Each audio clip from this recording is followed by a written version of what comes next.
Hello! Let's talk about Osaka Castle. You've probably seen it. It's that magnificent, gleaming white and green fortress that pops up on every travel brochure for Japan.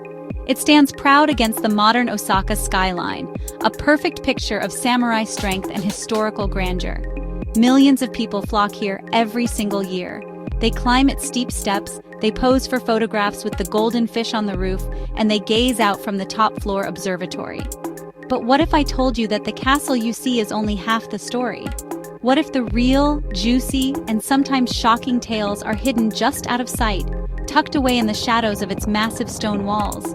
These are the stories that don't make it onto the information plaques. Most visitors follow a well-trodden path, but they are walking right past secrets. So, let's leave the tourist trail behind, shall we? Imagine you and I are taking a walk together. We're stepping off the main path and into the less explored corners of the castle grounds. First things first, let's get our bearings.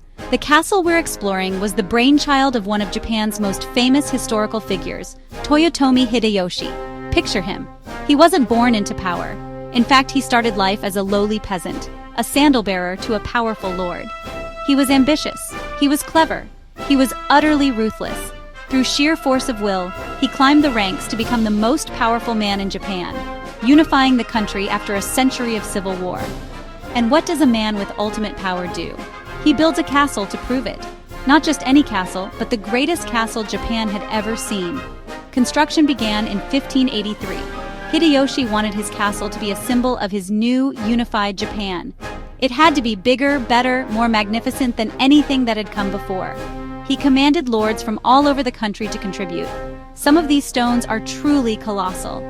Look at the Tako Ishi, the octopus stone near the Sakuramon Gate. It's the size of a small bus. This wasn't just about building a fortress, it was a political statement. He was showing everyone, I am in charge. My power is as unmovable as this rock. The original castle was a spectacle. 5 stories outside, 8 inside. Its walls lacquered in black, lavishly decorated with gold. Gold everywhere. But here's our first little secret. The castle you see today isn't Hideyoshi's original. The original was burned to the ground just a few decades after it was completed. Now let's talk about something truly extraordinary. Something that sounds more like a myth than a historical fact. I'm talking about the Golden Tea Room. A tea room made of gold. Walls, ceiling, pillars, kettle, tea caddy, water basin. Every single surface was covered in shimmering gold leaf, all crafted from solid gold or coated in it. It was the ultimate expression of Hideyoshi's power, and frankly, his flamboyant taste. This wasn't permanent, it was portable, designed to be taken apart and reassembled wherever he went, to impress the important people, including the emperor himself. The tea room was designed by Senno Rikyu, the great tea master. Rikyu championed wabi-sabi, simplicity, imperfection, rustic austerity. So how do we reconcile a tea room made entirely of gold? Some say Rikyu followed his lord's command. Others believe it was artistic tension. Either way, the relationship soured. Hideyoshi tragically ordered his tea master to commit ritual suicide. What happened to this incredible creation? It vanished, likely dismantled, its gold melted down or lost in the chaos that followed Hideyoshi's death. Today, a replica exists in the MOA Museum of Art, giving us a tantalizing glimpse of its former glory. But as you stand in Osaka Castle, try to picture it. A small glowing hut set up in a garden, a secret space of impossible luxury where politics and art collided. History is so often a story about men, isn't it? Warlords, samurai, builders. But turn your attention from the battlefield to the inner chambers of Osaka Castle, and you'll find one of its most compelling and tragic figures, Yodo Dono. She wasn't just a pretty face. She was the power behind the throne in the castle's final, desperate years. Yodo Dono was Hideyoshi's favorite concubine and the mother of his only heir, Hideyori. After Hideyoshi's death, she became the de facto ruler and guardian of the Toyotomi legacy. From gilded rooms, she navigated treacherous politics. Intelligent, headstrong, she refused to bow. Men urged compromise, she pushed defiance. Her life had tragedy long before Osaka. Father betrayed and defeated. Both her parents died when she was young. That upbringing forged a determined, fiercely protective woman. When Hideyoshi died, she knew vultures would circle. Tokugawa Ieyasu rose, a former ally with ambitions. Osaka Castle became her fortress. For years, she held them at bay using influence and Hideyoshi's wealth. But there is no happy ending. Tokugawa forces laid siege. Faced with certain defeat, Yododono made a heartbreaking choice. Rather than surrender, she and Hideyori took their lives inside the castle's burning keep. She died defiant to the very end. When you walk the grounds, remember her. This fall is not only armies clashing, it's the personal tragedy of a mother protecting her child. A powerful woman whose world literally went up in smoke.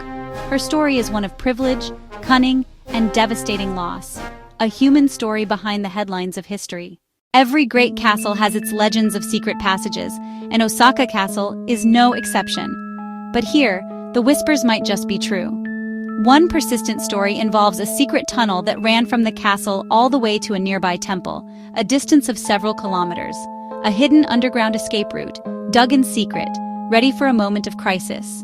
It sounds like a spy film, but for rulers living amid betrayal, such precautions would be essential. The legend ties to the Sanada Maru, commanded by Sanada Yukimura during the winter siege of 1614. Some say a tunnel connected it to the outside. It could have been used to smuggle supplies, send out messengers, or provide a final escape route for Hideyori and Yododono. The construction would have been an incredible feat of engineering. Did it really exist? No definitive continuous tunnel has been found, but archaeologists have discovered underground structures and sections of tunnel. Some are drainage or cellars, others remain unexplained. The ground beneath Osaka is a honeycomb of history. Entrances may be collapsed, evidence may still be buried. The truth may still be waiting to be unearthed. Whether real or not, the story speaks to paranoia, deception, and the clever engineering of a contested age. It adds a thrilling layer of mystery to the castle's story, a secret whispered by the very earth it stands on. Let's delve into something a little spookier, a story that blends history with the supernatural. It centers on Hidetsugu, Hideyoshi's nephew and once heir. Hideyoshi adopted Hidetsugu and named him successor. Then his natural son Hideyori was born. Everything changed. In 1595, Hideyoshi accused Hidetsugu of plotting a coup and ordered him to commit ritual suicide, then had his entire family killed. Over 30 people in total were executed.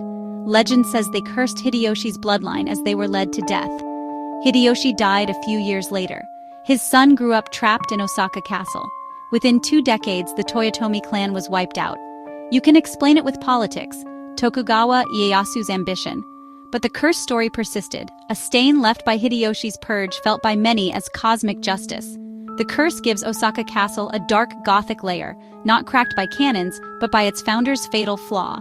Whether you believe in curses or not, it's a chilling reminder that actions have consequences.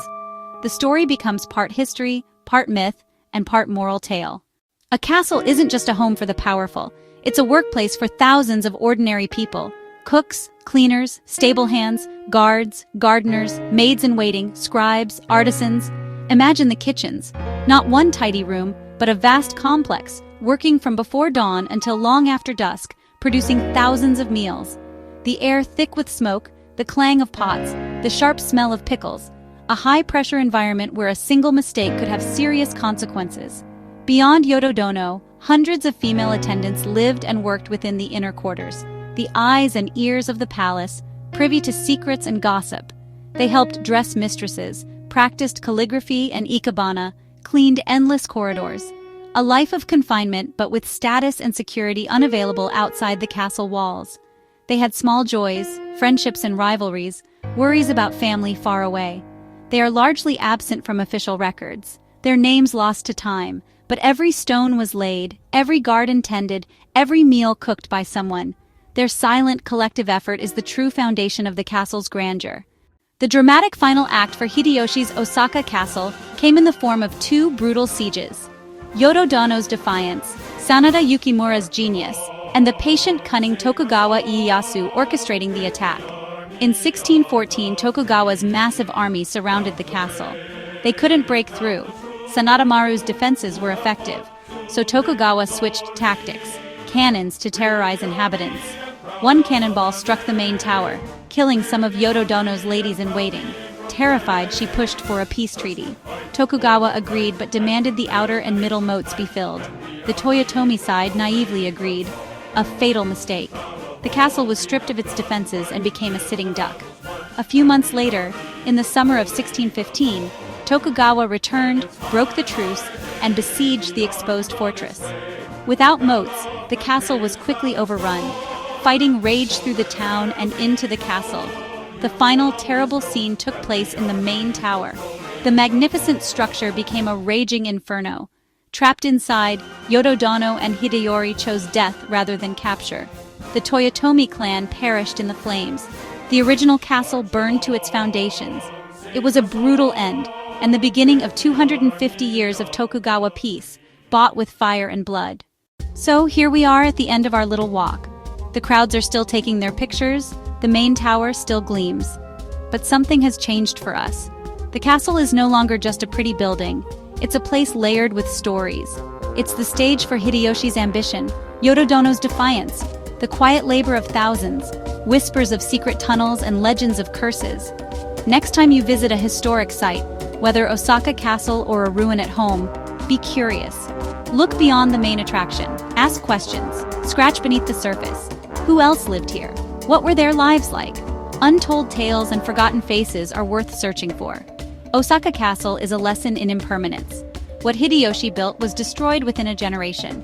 What remains now is a testament to resilience and continual recreation.